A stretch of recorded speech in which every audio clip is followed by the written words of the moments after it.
Now, Ukrainian President Volodymyr Zelensky has said that he expects the next round of talks in Abu Dhabi to end the war with Russia in early March, following a meet that was held between his officials and US envoys in Geneva.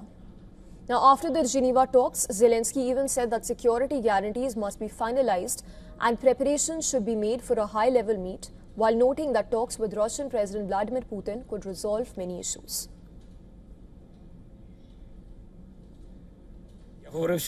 As a result of today's meetings, there is already more readiness for the next trilateral format. Most likely, the next meeting will be in the Emirates, specifically in Abu Dhabi. We expect the format to be in early March.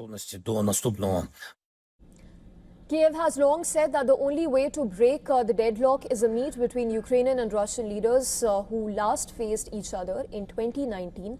Ukrainian top negotiator Rustem Umerov, who sat with US envoys Steve Witkoff and Jared Kushner for about 6 hours, said that the talks had paid special attention to Ukraine's post-war reconstruction. Russia's economic envoy Kirill Dmitriev was present at the heavily guarded talks venue in Geneva. And this is according to Russian media. There was, however, no indication that he met with the Ukrainian side. Russia, which has signaled it will not budge on its demands for full control of Ukraine's eastern Donetsk region, said it was too early to forecast when a deal would take place. Previous rounds of US-led negotiations between Russian and Ukrainian officials in Geneva and Abu Dhabi failed to yield a compromise, including on the key sticking points of territory. Meanwhile, Sweden's military intercepted a Russian drone that approached the French aircraft carrier in Malmö, which detected 6 miles offshore. The drone was jammed and was presumed to have either returned to the Russian ship or crashed into the sea. Also, Sweden's defense minister has said that the drone jammed near the French aircraft carrier is likely of Russian origin and had cited the presence of nearby Russian military vessel as well.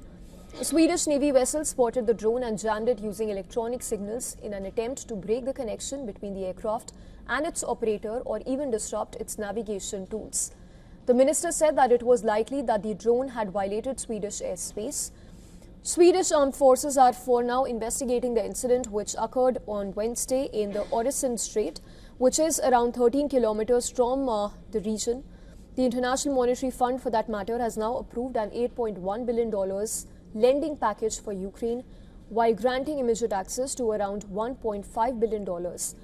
The 48-month deal replaces an earlier facility and aims to support Kiev's economic stability amid the ongoing war with Russia. The IMF and Ukrainian authorities had reached a deal on the funding in November last year.